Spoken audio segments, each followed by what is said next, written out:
Hi, everybody. Matt here from Matt Likes Comics. And tonight, my guest is somebody that I've known for a few years now at Comic Cons, and actually, we have some mutual friends, so we run into each other a few times a year.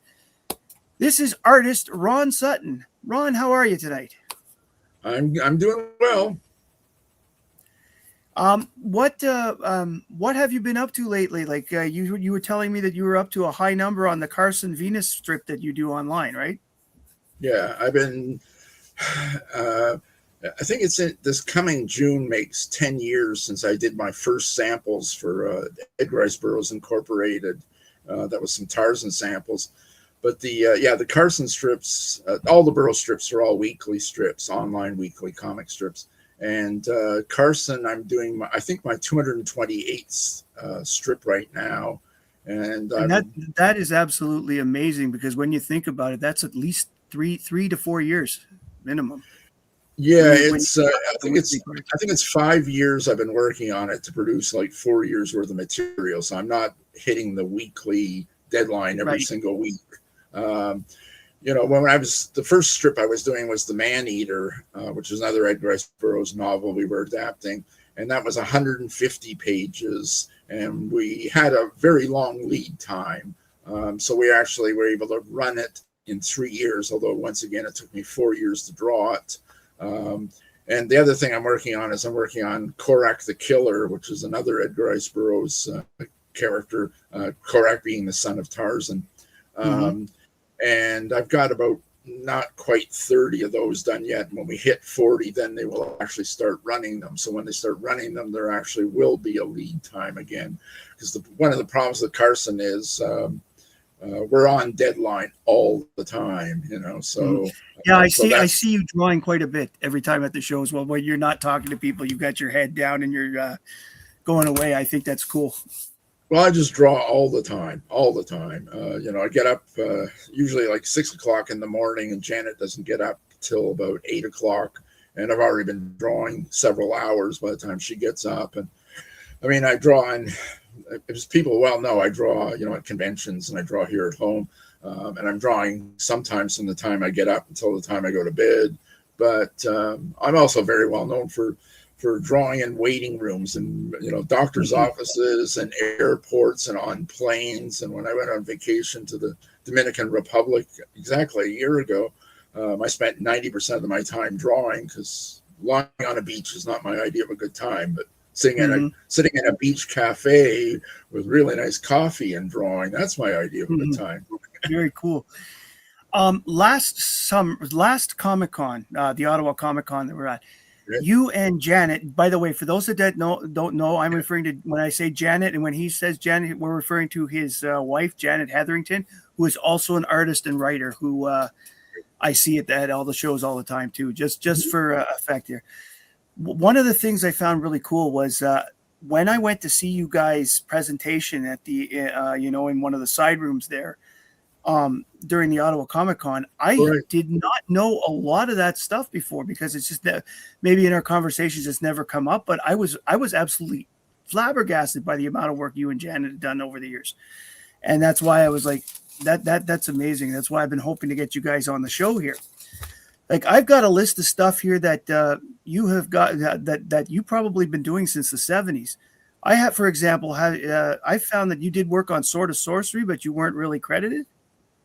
No, that was I worked on issue number 3, and I inked it was Howard Chaykin penciled, and I think it was Denny O'Neil wrote it, but I'm not sure.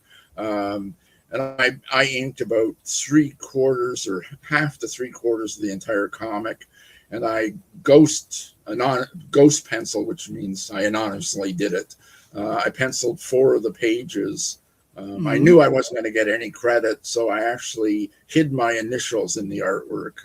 The second last page, the top panel, is a picture of a harpy with a sword being thrown at her, and my initials are in the sword handle. So that's very cool. Let's take a moment to say hi to everybody in the chat.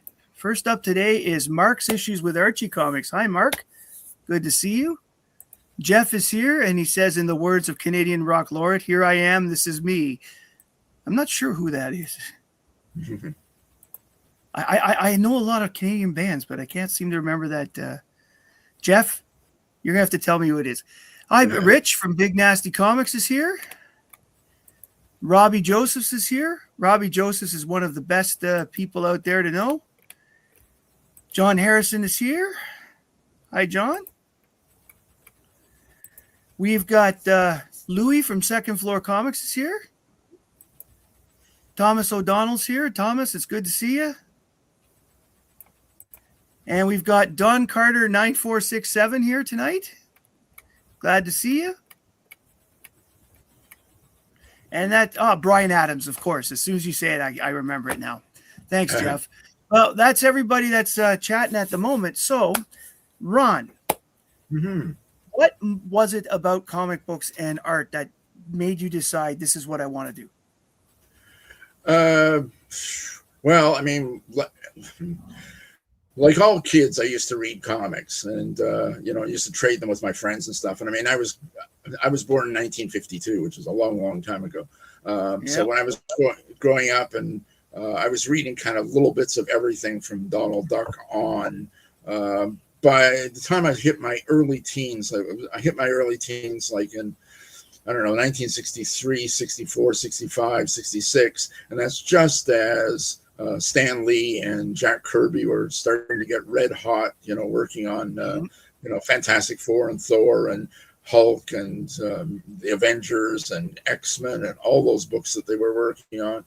And I just got completely swept up in all the Marvel comics in particular, and started reading stuff and was buying stuff like crazy, spending every nickel I owned, buying comics. I used to go downtown to Toronto, and there was a guy named George Henderson that opened up basically Canada's first comic book store, which was called Memory Lane on Markham Street in Toronto.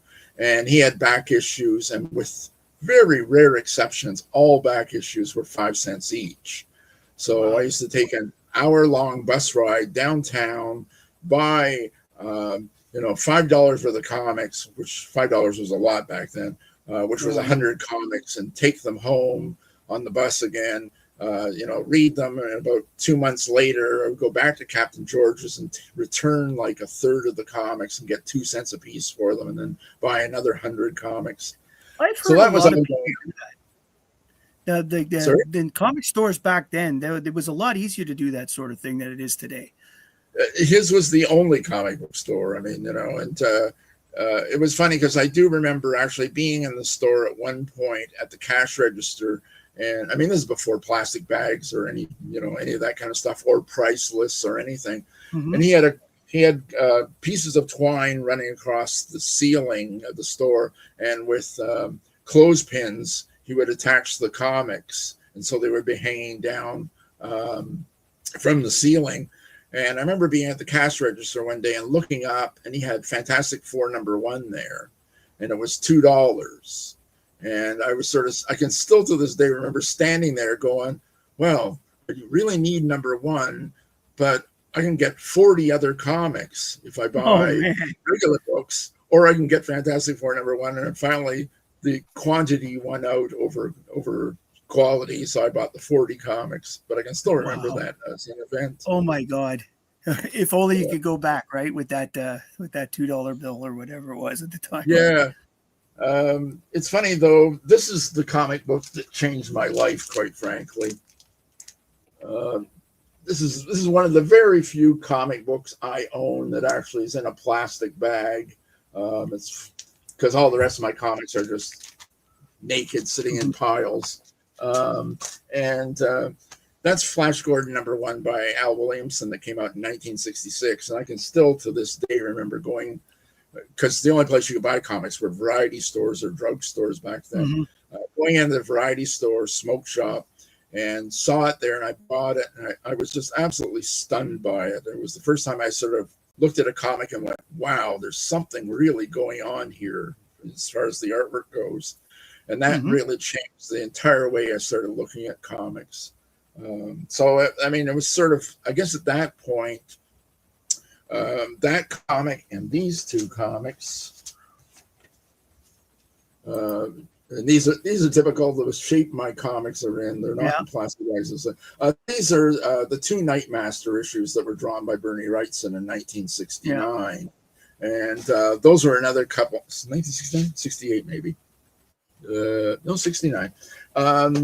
Those also really changed the way I looked at comics, and very rapidly, Bernie became my absolute favorite artist, which ultimately led to me going to my first real comic convention, which was the 1970 Detroit Triple Fan Fair, because Bernie was going to be a guest, and I went specifically to meet him and become friends with him. And then ultimately that ended up with me moving down to Saugerties, New York in 1972 and moving into his apartment and sharing his apartment with him for a number of months. And that's how I ended up getting the ink the Sword of Sorcery comic Right. for DC. So. Now, how did you learn a lot from Bernie, or did you guys have completely separate like styles to the point where you guys were mutually unexclusive? Yeah, we didn't draw the same, and he was just a few years older than me, but just enough that there was a big difference between us. He was far more mature than I was, and I was 19. I think he was about 23 at that point, and that's actually kind of a big difference, really. It is a big difference at that age. Yeah. And I mean, he was a very successful artist, and I was only getting published in fanzines and things like that. And he didn't specifically sit down and say, draw this way or do this, but I learned from observation and from just being around him. And the painter, Jeff Jones, Jeffrey Catherine Jones, lived about 10 miles away. And I used to spend a lot of time with Jeff as well, and ended up modeling for him actually a number of times. And then I used to go into New York City because I knew Michael Kaluta really well through having met Bernie and Jeff. And so I was good friends with Michael and was spending a lot of time with Michael as well. So just being around those guys and seeing how they worked and how they looked at things and how they thought about things, you know. That's cool because with the age gap, you would get a good difference, and the good difference in countries too. I mean, Americans don't think the same as Canadians, so. Yes, absolutely. So you did the Sword of Sorcery. What? Right. I've got you listed as doing things for the Millennium Comics, like the Man from U.N.C.L.E. Yeah, I did. Yeah, I did one issue, the Man from U.N.C.L.E. for them. Yeah, I penciled, inked it, and hand lettered it. But after the Sword and Sorcery stuff, what kind of work did you get between that and doing Elvira? Oh, okay. Well, that's a big gap because I started Elvira in '87. So after I moved back to Canada, for a while there, I was doing work under the table helping other artists. I used to go into Continuity Studios that was run by Neil Adams, and I'd help out there in the studio and get paid, you know. But when I came back to Canada, I started working for a lot of small independent comics and science fiction magazines in Canada. Orb magazine was one of them, which was a newsstand, mostly black and white comic book that lasted, I think, 6 or 7 issues, something like that. And I worked on a number of publications like that. I also started doing magazine illustrations and other types of artwork for a while. And then by the 80s, I mean, I started doing artwork for Vortex Vortex and what was that? Renegade Comics and a whole bunch of people like that. And I was still doing magazine illustrations and things, and magazine illustrations like Maclean's Magazine and the Canadian and Toronto Life and all those kind of publications. The Toronto Star. I saw a lot of those listed under. Well, I mean, I use your website as well as a reference today. So, right. By the way, for those coming in the description of this video, I have posted Ronn's website, and I've also posted his IG, just in case you want to check other stuff that. Yeah, I think it was your IG or whatever it was. That there was another one. It's there. So there's stuff for people to check out. Honestly, this guy is amazing. Okay, I have quite some of his stuff. In fact, I was going to bring it up today. I had read the Lucifer Sword. Oh yes, and yes. Honestly, it's fantastic. Thank you. I mean, the writer is good, but the art is just outstanding. I actually find that for black and white, you are one of the masters of the thanks. just detail there. Yeah, for So me, it's got to work in black and white, for in order for it to work in color. And I was always influenced by Jeff Jones, mhm. particularly his comics work because it was very stark black and white. And back in those days, I was very moved by Alex Toth's work and a lot of people like that, and Stranko's work as well. Although I don't look much at those guys anymore. Jeff, I look at all the time, but. Mhm. Yeah, and then after that, I did a lot of work for a lot. When I moved to Ottawa, I started working for a lot of companies like who were they now? Draculina was one. Draculina magazine. I worked on a bunch of Mhm. comics for them. There was another company whose name I can't think of offhand, but I drew a whole lot of different comics for them. There was a whole series of companies I worked on that I was doing female vampire characters for until I started on And is Elvira. and then, was that what led the people like? How did you get the Elvira job? I've always been curious about that because I have 5 or 6 a year Elvira issues. I know at least a couple of people who will be watching this that have at least 5 or 6 as well. So, All right. Yeah, I drew almost 50. I think it's like 47 issues or something that I drew. It's actually amusing because I was sending out just kind of shotgun style, mailing out samples to every company I could think of. I was at those days. I was going into Silver Snail, the comic shop in Ottawa, standing there writing down the names of publishers and addresses, and while in the store, and looking at all the comics and writing down the addresses and mailing stuff out to people. And I mailed one out to Richard Howell, who was with Claypool. And he made the mistake, I've always said this, he made the mistake of writing me back. And he wrote me back and said, we really don't have any work for you. You're probably better off working for a larger company, but thanks for your samples. And I sort of went, aha, he responded. So I'm going to start sending him more samples, So I sent him more samples. And then finally one day he sent me a message and said, give me a call. I think I've got an assignment for you. So I drew my first Elvira story and turned it in, and I called him up and I said, do you think there's any chance I could get another story? And he said, yeah, I think we can do that. And of course, then I ended up doing it for 9 years, almost 50 stories. now, so we have a question here. Louis wants to know if you have any of those early vampire books to show tonight. I've got them, but I have to dig them out, unfortunately. I don't have them with me. I'm trying to think of some of the names. I know Draculina was absolutely one of them. There was Brainstorm Comics as well. Vampress Luxura and Vampirotica was another one of the titles they did. And I'm trying to remember the name of the other company. It wasn't Millennium. It was... Yeah, I'm not sure offhand.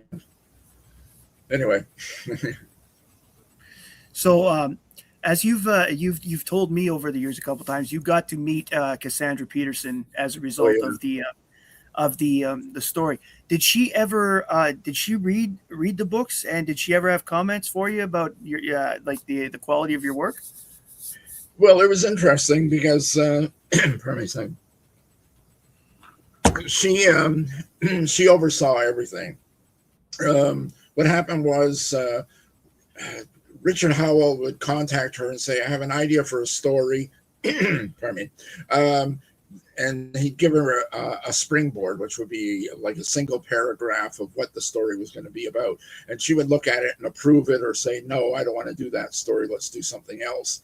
So then the springboard would go to the writer. The writer would write it. It would come to me. I would pencil it.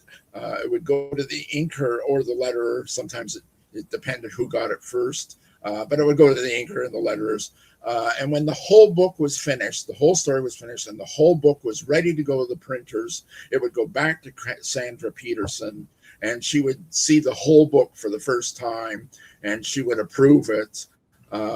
She had a tendency not to say, don't do that, don't do that, that's no good. Change that. She wouldn't do that. What she would do is say, don't do that in the future, you know. And she had some specific things. She's a vegetarian, so she didn't want, her depicted eating meat. She was very involved in, ethical treatment of animals and stuff. So she didn't want anything that showed any animal cruelty. She just had a bunch of things that, were common sense, smart things that, to do or not do. She's very familiar with my work. I've met her, I don't know, half dozen times or more. Very nice. Cool. Yeah, actually, when I was in Montreal for the Montreal convention one year, they actually set our table butted up right against hers. So we sat beside Elvira for the whole weekend. So that was neat. That's cool. Yeah. Awesome. I also see that you worked on The Phantom. Yeah, just one issue. The story is the history of the Phantom, if you know it or don't know it, is the Phantom has lived for hundreds of years, except it's not one guy. It's the father hands the costume down to his son, and the son hands it down to his son, and onward, onward, onward. And so far, there's been 21 different Phantoms. So what happened was Moonstone, who I was doing some work for at that time, they're the ones I did all the Honey West comics for. They decided they were going to do 21 text stories, and when each story would be from, consecutively each of the Phantoms. And so they were having 21 different writers, and they were having 21 different artists. So I the one that I drew was actually the Phantom during the French Revolution. So that was kind of fun.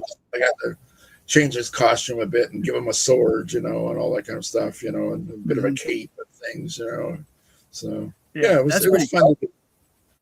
I don't do superheroes, so that's kind of the closest I get to superheroes every once in a while.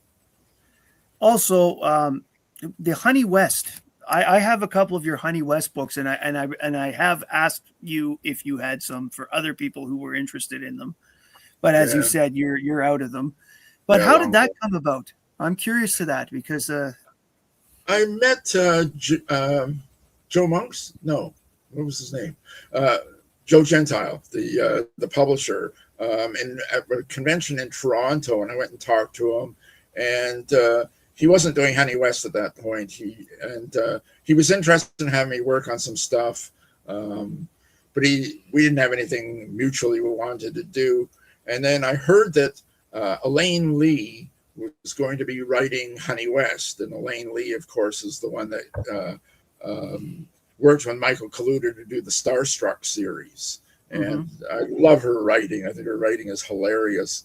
And I heard that she was going to do Honey West. And I also heard that she was planning on doing it, set in the 1960s. And the plot idea she had was Honey West is a detective. For anybody that doesn't know who Honey West is, it was a series of pocket books in the 1950s. In middle 60s, it was a short-lived TV series. I remember it from the TV. Yeah, most people do. And she was a detective. Now, how she became a detective was her father was a private investigator who got murdered during one of his cases. And so Honey solved her father's murder and then took over the detective agency. So it was a good concept. So anyway, Elaine Lee was going to write the story. I like Elaine Lee, her work. I like drawing girls. I like drawing stuff that's set in the 1960s. And the plot was there's a murder on the set of a schlocky B science fiction movie. So Honey gets a role as an extra in this schlocky science fiction movie to solve the murder. And I thought, boy, this all sounds like fun. So I contacted Joe and said, I really want to do this, So it was a 3-issue series. I had a great time working on it. When it finished, I did another Honey West comic with Janet, which was a crossover between Honey West and Kolchak the Night Stalker, the TV series. And then I was also going to do another series of Honey West with Trina Robbins writing it, but negotiations with Moonstone sort of broke down, and so I sort of moved on to other venues. So it was a fun book to work on. Yeah, I believe it. I like I said, I've got a couple of them of the Kolachuk ones, and they were just fun. Like like they're really good to see. Uh, I need to get the. There's what, three of those? The Honey West Yeah, it's Kolchak. yeah, yeah. Yeah, Oh I no, need to there's get. one Honey West Kolchak, and there's three of the Murder in Space storyline. Okay, There's well, I have the one. I have another Kolchak somewhere, but I have the one that you and Janet did. You right, guys have right, right. signed for me. So actually, I think that was I bought that one probably the first time I was talking with you guys. All right. So this one right here, Lucifer's Sword. Yeah. This was amazing, and the story you had told me about how this worked was absolutely fantastic. Um, this is available. I've seen that he had a lot of copies of these at the last show that I was at. So I really recommend this to anybody that likes stories about motorcycle gangs. Can you tell me how that came about? Sure. I should say I think I've only got about 10 copies left, so eventually all those are going to be gone too. But anyway, Wow. uh, I was contacted about doing this. It was for a company called Motor Books, who have been around for decades doing books and magazines about cars and racing and motorcycles and speed in general. And they didn't do graphic novels, but they decided they were going to do a couple. And somebody else recommended me to them. And basically, what it was Phil Cross, who wrote it, is an actual Hell's Angel. He's been a member of the Hells Angels for 50 years. He's one of the original guys out in California with Sonny Barger. And it's basically the That story of really how. is going back. Wow. Yeah, I know yeah. that He's name. That's one. yeah. He joined, I think, in 1970 or 71, somewhere around there. So it's basically the story of how he joined the Hells Angels, as I like to say, with all the names changed to protect the guilty. It was an incredible deadline, though. I had to, it was, I'm trying to remember how many pages it was. I think it was 70 or 80, 86 pages. That's it. 86 pages. And I had to pencil and ink a page every 36 hours for 4 months in order to stay on the deadline. And it was really, really important I stayed on the deadline because it was a very major bonus if I stayed on the deadline and met my deadline. And as a freelancer, I wasn't going to blow a bonus. As it turned out, I ended up getting the book done about 4 days early because the actual deadline was going to fall right in the middle of a convention appearance. So I had to finish it before I went to the convention. How many hours a day? How many hours a day are we talking? Like, from the time I got up until the time I went to bed. I mean, the only time I took a day off was when I was so exhausted that I had to take a day off. And then that meant I had to get 2 pages done in 48 hours in order to stay on that deadline. And when I first started out, I actually started contacting a whole lot of other artists like Neil Vokes and people like that to see if they would be able to help me if I needed help. And in the end, I ended up doing the whole thing myself. So I'm very proud of it. It was a lot of work. Is Janet's style close enough to you that she can help you if in a pinch? Not really so much. I think when I was working on some of the online romance comics, at one point we had an inking party, and I had Janet and a couple other friends. We all got together and sort of handed out brushes and said, "Here, ink this, ink that," And I was sort of delegating, sort of going, "Oh, don't ink that face. I'm going to ink that face, and don't ink that head, I'm going to ink that head, But yeah, our styles aren't very close, but in a pinch." No, I mean, the thing about Janet is she does do a lot of superhero commissions that I've seen over. Brett, for example's had 2 or 3 done, and I see the samples she has at the shows. She does an amazing Batgirl. Yeah, she does nice female superhero characters that are not ridiculously, sexually posed as so much of the female superhero drawings are that I see. So, how did you end up getting the work at Carson? Did we cover that already, or am I? Because I'm sort of going down a list here. So, no. Well, I mentioned that it's coming up on 10 years since I did Tarzan Yeah. samples. And what happened was Thomas Grinberg, who was drawing Tarzan, was leaving. And my friend Sandy Plunkett said that he had been offered Tarzan and he wasn't going to do it. So I decided I would make some samples and send them in to Roy Thomas, who was writing it. And he wasn't crazy about what I was doing for some reason or other. So that's fine. I did 2 samples. And then they gave the assignment to somebody else. And I got mad at myself, thinking I should have fought harder for it. And so I contacted the Burroughs people, and they said, well, are you interested in drawing the man-eater? And I sort of went, wow, the man-eater? I'd love to draw the man-eater. That would be amazing. So they said, okay, you're drawing the man-eater. So it's like I finished talking to them, and I got up and I went, guess I better find out what the man-eater is, you know. So it's a 1915 novel. 1915 novel by Edgar Rice Burroughs about a lion that's captured in Africa and brought across the ocean and an ocean liner and is sold to the circus and eventually ends up in an animal sanctuary. So as I was drawing it, getting close to the end, the guy that was drawing Carson of Venus was about to leave. And I've wanted to draw Carson of Venus since 1972 when Michael Kaluta was drawing it for DC. That's how I discovered Carson. Wow. I've wanted to do it ever since.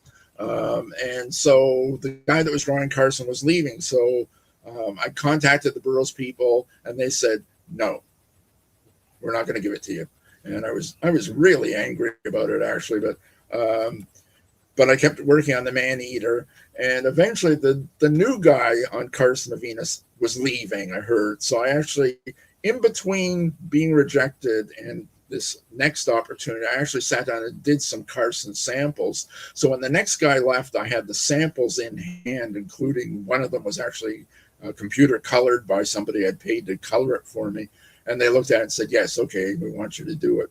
So let me say I'm at 228 pages into it at this point, weekly pages into it. That's amazing. The character is really interesting to begin with. So we've got a question from the chat here. Sure. Did you try to do any David Mann-esque images in the book? I guess he's referring to the sword book there. I don't know who David Mann is. Sorry.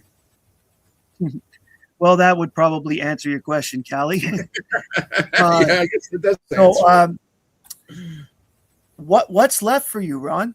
Okay, you're working on a property that you've wanted to work on for a long time. Yeah. What's left that you would like to do that you haven't done yet? Flash Gordon, I'd love to work on, but I don't think it's ever going to happen. I'm just trying to stay on Carson. I'm trying to avoid other assignments from other people. You know, the last major thing I did was I did a 16-page romance story that's set in the 1920s about a flapper that meets somebody rich. And I really knocked myself out on it, and I was only penciling it. It was written by Barbara Freelander, who she's in the Eisner Hall of Fame. She was an editor and a writer in the 1960s at DC Comics doing the romance books, you know, Young Love and all those things. And so she wrote the story and I penciled it, and I'm still waiting for it to come out. So, but I'm trying to just stick with the Burroughs stuff and really trying not to do anything else. And doing a little bit of painting of Edgar Rice Burroughs characters, particularly Carson. But yeah, that's really cool. So have you brought anything to show us? I'm sure people would love to see that. Well, this is interesting because this is not the real thing, but this is a mock-up. I was at the printer again today. This is going to be an art book that's going to be I'm going to have available coming up in the conventions. I'm hoping to have it ready for Toronto in 2 weeks from now. That's actually a Honey West Kolchak cover. Yeah, I recognize the cover. Yeah, this my post. That's a pinup commission that was commissioned from the model, and my burlesque poster, which was hanging in the Burlesque Hall of Fame, but unfortunately the Burlesque Hall of Fame recently closed. That's too bad. Yeah, it really is too bad for a lot of reasons. Those are both Brett Kelly, actually. The poster was for Galaxy Warriors, which was the film that Janet wrote.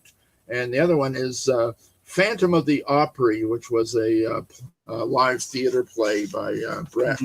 So, and there's Bernie and Michael, my portraits from Comic Book Creator magazine. I do a portrait every issue on the editorial page.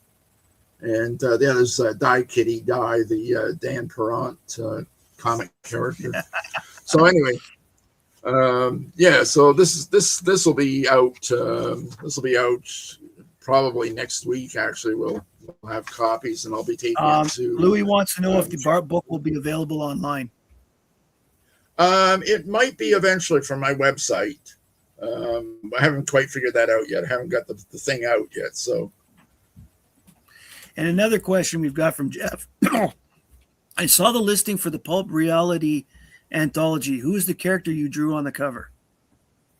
He's got no name. It was funny because when I was commissioned to do the cover, it's for a book of short stories that are pulp magazine type characters. And when I started working on the cover, they said, create your own character, come up with your own idea of a pulp character, and maybe eventually somebody will actually do some stories of them. So I thought, let's try and get as much going on in this picture as possible. So we've got, there's a gunfight going on. The room's on fire. He's grabbed the girl and he's trying to save her. His face is all bandaged. He's got 2 handguns. He's firing. And there's the arms coming off the side of the page. There's 3 skeletons attacking him. So nice. Like, how much more can you fit into this, So that was a fun piece to do. Very cool. Yeah. Well, let's see here. Oh, sorry. I'll make it big again. I can show you some pages. I mean, these are what I'm. This is this is Korak. Again, as I said, Korak is the son of Tarzan. This is a series that's not running yet, but it will be shortly. It's written by Ron Mars. And it's going to actually involve Pellucidar, which is the world full of dinosaurs. This is the most recently finished one, and I'm working on one right now. Nice. That's a good looking page. Yes, I mean everybody loves dinosaurs, so it's lots of fun. Yes. Here's some Carson. This is a Carson page. It's really been interesting working on horizontal pages like this because I mean for 40 years I was working on this page, this proportion, and then suddenly to take it and turn it like this, there go, wow, there's all kinds of things I can do with this now, including things like this long horizontal panel. I know. When you see the long horizontals in the comic books and the floppies, you've got the staple and the bend in the middle of them, and you're like, oh, you can't quite get the full picture unless of course it's the centerfold, right? So I'll show you some roughs. This is another Carson page. This is I think the one previous to the one I just showed you. What's happening in the storyline is Carson is in love with Princess Duari. They've both been captured by these sort of lizard fishmen. And they've both been put up for auction into slavery. And so Carson is sort of becoming really adamant that he's not going to cooperate at all until they free his hands. So they're whipping him and they just realize they can't break him. But that's the page pencil and ink. And of course, there's also Zipatone, which is this dot patterns you're seeing, which is old school 1940s, 1950s, 1960s. Yeah, I haven't seen that technique in a long time. Nobody uses it anymore. It's almost impossible. I remember when we were younger, Brett was trying to learn how to draw, and I remember him trying to do this dot thing, and it was like not working for him. This is the same page. This is the rough, which is all done in blue. Call erase pencil, which is an animation pencil. So I actually start out by doing really tiny. I don't think I have the page there, but this is from from Korak.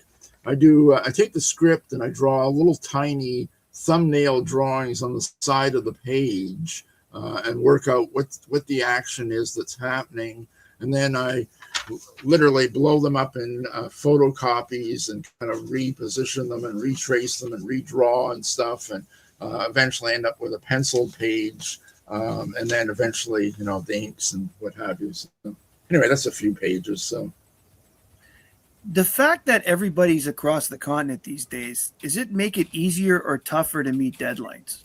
Like, are you, for example, drawing your stuff and then taking them photographs and putting them on the computer and sending by email, or are you sending the actual drawings to them through the courier service? yeah, no, it's the writer is on Carson, and the man eater is Martin Powell, and I think he's in Alabama, but I'm not 100% sure.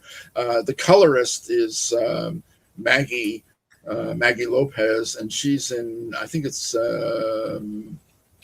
where is it now? South America, anyway. And the Edgar Rice Burroughs offices are, I think, in California. So, Martin emails me the scripts. I draw them, I scan them, I send them to Maggie. In Paraguay, that's where Maggie is. Paraguay. Wow. See, that's what I mean. All over the place. Yeah, it really is. It really is. And so she colors it, and then she submits the stuff by Dropbox to the Burroughs people.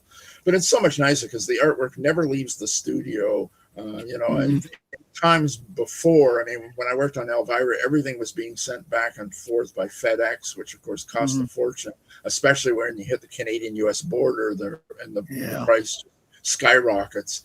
And it also, means stuff doesn't get lost either. When I was working on The Man from U.N.C.L.E., I did the front cover was a completely hand-colored piece of artwork. It was a full-color piece of artwork. And I sent it to the publisher, and about a week or half later, I sent it by Pure later. And about a week and a half later, he calls me up and says, where's the cover? And I thought he was joking. It turns out it never arrived. So I had to sit down and recreate the cover again. And I contacted Pure later, and they started searching for it. And then they, quote unquote, discontinued the search. They called off the search, and then eventually, like a month later, the artwork showed up again. But of course, I had to do the whole thing. It's like the sunglasses on the table. You can't find them. You go buy a new pair, and then suddenly they're there. Like I have that problem a lot. So my last question will be about your convention circuit. I see you at a lot of the Ottawa shows, but I also know that you go to a lot of out-of-town shows. How many shows have you planning to do, you and Janet planning to do this year, and where are they going to be? Well, I'm not doing that many shows. Yeah, I'm not doing that many shows. I mean, I know people that are, at shows every single week, but I mean, my interest is doing the artwork and drawing the comics, not so much the shows. I mean, with the Ottawa shows, I mean, for example, the Ottawa Comic Con, which is at the EY Center, I live literally 6 minutes from the EY Center. It's 6 minutes from my front door to their front door. So how can I not go, Right. But this year, I think what we're doing is we're doing the Toronto Comic Con on March 19th, 2021. I know we've got that's the regular comic event, not the Fan Expo, right? No, that's not Fan Expo. I did Fan Expo for 25 years, and after 25 years, I sort of went, well, I've served my time, The Toronto Comic Con is a little bit smaller, a little bit easier to deal with. We did it 2 years ago, both 2 years ago and this year. We're going down with Jeff Isherwood, my friend Jeff Isherwood. So we're doing that. Then the next one after that is the Capital Comic Book Show here in Ottawa at the RA Center, which I think is in April. It's April. I'll be at that one. Yeah. And I think we're doing the Winnipeg convention, Winnipeg Comic Con, which is Halloween weekend, and we'll also obviously be doing the Ottawa Comic Con. So we don't. A convention on the weekend of Halloween has got to have some of the most interesting costumes, I'll bet, ever at the cosplay. People will probably. It's not my focus. I'm not. Yeah. You know, oh, it's not my focus either. It's just, you know, like it's interesting to see what people, I mean, there's so much superheroes walking around. Right. You just hope that they're actually reading the books, in my opinion. It's like, okay, you look like Rogue. Do you read X-Men, for example? But, you know, anyway, thank you very much for joining us tonight, Ron. I really had a good time with this. I was looking forward to this for such a while. I mean, every time I see you, I learn more, and I'm like, wow, this guy's seen it all. You know. Well, I've done an awful lot of work, that's for sure. I mean, it's over 50 years I've been doing comics now, you know, and the last 30 years very intently. Like I say, I mean, from the time I get up until the time I go to bed, I'm pretty much mostly drawing, you know. And as far as I can tell, it's the only way to advance both career-wise and talent-wise, you know. So I'm also making up for how lazy I was when in my 20s. So. We are, aren't we all? You know. So everybody, thank you very much for coming, Ron. Just before we go, quick channel note for the people out there. One, if you're watching this on the replay, please check the description for this video, because it will have the points of contact to try and get excuse me, to try and get things from Ron if you have questions or you want to get some of his art. I've had the luxury of many times at his booth seeing some of his samples and all there, and I can tell you it's great. But just before we go out there, note about the channel. I am starting to set up already for my 1,000 subscriber giveaway. So people will say, but you're only at 830. But I'm saying it'll come up faster than you think, because 800 came up faster than I was expecting myself. I have mailed out all the prizes now from the 800 giveaway. Everybody should be receiving everything this week, except Stevie. Stevie D, I have to talk to you if you watch this. Thank you, everybody, for coming tonight. My name is Matt. I like comics, and I hope you do too. Bye, everybody.